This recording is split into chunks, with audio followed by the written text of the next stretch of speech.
ఆపదామపహర్తారం దాతారం సర్వసంపదాం లోకాభిరామం శ్రీరామం భూయో భూయో నమామ్యహం. పలికెడిది భాగవతమట పలికించడి వాడు రామభద్రుండట, నే పలికిన భవహరమగునట పలికెద వేరుండుగాథ పలుకగనేలా. ప్రహ్లాదుడు తన సాటి గురుకులలో విద్యాభ్యాసం చేస్తున్నటువంటి బాలకులతో చెప్తూ ఉన్నాడు, మన గురువులు రాక్షస గురువులు, వాళ్ళ ప్రవృత్తులన్నీ కూడా రాక్షస ప్రవృత్తులుగా ఉంటాయి.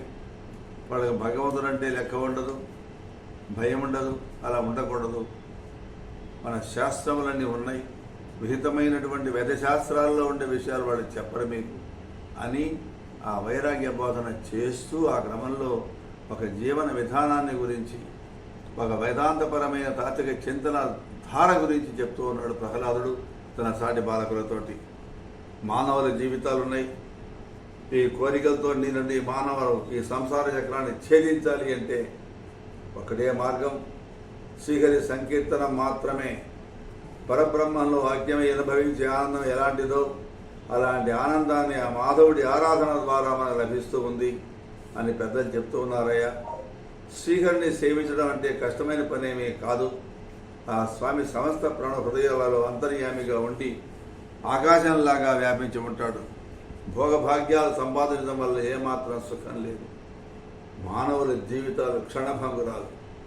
ఇలాంటి మానవులకు మమతాబంధాలు పెంచే భార్య పుత్రులు, బంధుమిత్రులు, మళ్ళు మాన్యాలు, పాడి పంటలు, రాజ్యకోశాలు, మణిమందిరాలు, మంత్రులు, మత్తేభాలు, ఇవన్నీ కూడా అనవసరమైనటువంటివి, అస్థిరమైనటువంటివి.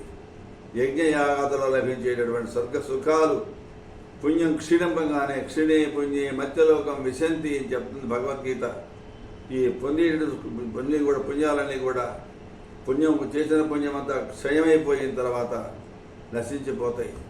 బ్యాంకులో ఫిక్స్డ్ డిపాజిట్లు ఉన్నంతకాలం, నిత్యానందం గారు మీరు బ్యాంక్ ఆఫీసర్గా పనిచేశారు కాబట్టి మీకు తెలుసు, మీ దగ్గర ఫిక్స్డ్ డిపాజిట్లు ఉన్నంతకాలం మీ కస్టమర్కి ఎప్పుడొచ్చినా మీరు ఇస్తూనే ఉంటారు.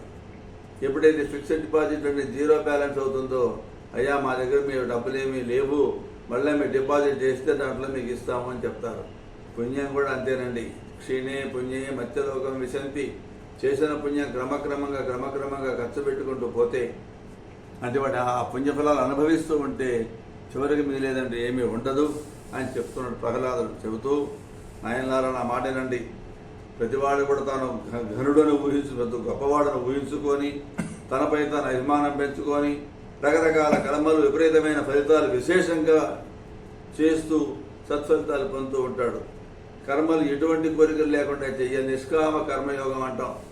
ఒక మంచి పని చేస్తున్నప్పుడు, కర్మ చేస్తున్నప్పుడు దానివల్ల ఫలితాన్ని కోరకూడదు అంటాడు. కోరికలతో చేసేటటువంటి ఏ కర్మలైనా కూడా దుఃఖాన్ని కలిగిస్తాయని కానీ సుఖాన్ని కలిగించేవి కాదు.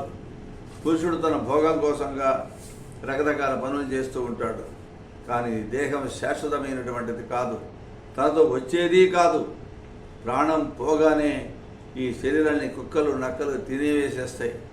దేహం ధరించిన ఈ వ్యక్తి కర్మలను చేసి ఆ కర్మలకు వశమైపోయి బద్ధుడైపోతాడు. మరలా చేసినటువంటి కర్మలకు అనుకూలమైనటువంటి దేహం ధరిస్తాడు. యజ్జద్భవ్యం భవతు భగవన్ పూర్వకర్మానురూపం. ఏ కర్మ చేశావో ప్రాణం పోయిన తర్వాత మళ్ళీ ఆ కర్మలకు అనుగుణమైన జన్మే వస్తుంది అని చెప్తున్నాడు. అజ్ఞానం వల్ల కర్మలు ఎక్కువగా చేయడం, రకరకాల దేహాలు ధరించడం, కొందరి జననం, కొందరి మరణం, కొందరి జనని జఠరే శయనం, ఇలాగా కర్మదేహాలలో పురుషుడు సంచరిస్తూ ఉంటాడు.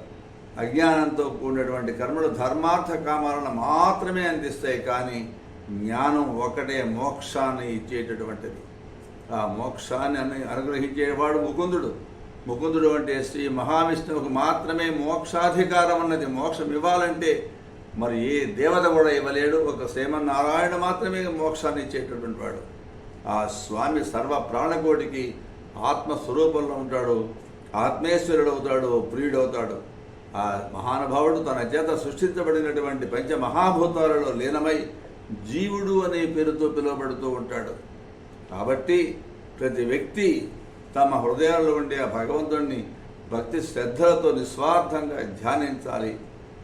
దానవులు, దైత్యువులు, సురులు, నరులు, నాగరాజులు, గంధర్వులు ఎవరైనా సరే ఆ లక్ష్మీపతి, ఆ శ్రీనివాసుడి యొక్క ఆ మహావిష్ణువు పాదపద్మాలను సేవిస్తే చాలు పుణ్యాత్మలు అవుతారు అని చెబుతూ అద్భుతమైన మాట చెప్పాడు. చిక్కడు వ్రతముల క్రతువుల, చిక్కడు వ్రతముల క్రతువుల, చిక్కడు దానముల శౌచ శీల తపములం చిక్కడు, యుక్తిని భక్తిని చిక్కిన క్రియనచ్యుతుండు సిద్ధముసుండి. నా మిత్రులారా, ఆ భగవానుడు గాఢమైనటువంటి భక్తికి చిక్కినట్లుగా దాన వ్రతాలకు కానీ, శౌచశీలాలకు కానీ, జపతపాలకు కానీ, యజ్ఞ యాగాలకు కానీ, నియమ నిష్ఠలకు కానీ చిక్కడు.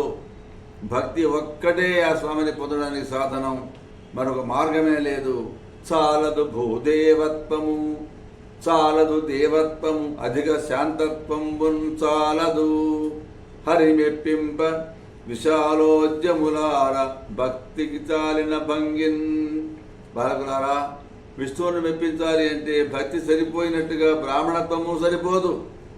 అంటే బ్రాహ్మణత్వం ఇస్ నో సబ్స్టిట్యూట్ టు భక్తి.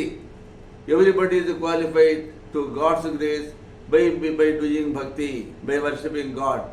కాబట్టి చాలదు భూదేవత్వము, చాలదు దేవత్వము, అధిక శాంతత్వం పునంజాలదు. హరి మెప్పింప విశాలోద్యములార, భక్తి చాలిన భంగిన్. భక్తికి సరిపోయినట్టుగా బ్రాహ్మణత్వం కానీ దేవత్వం కానీ చాలదు, గొప్ప శాంత స్వభావము చాలదు.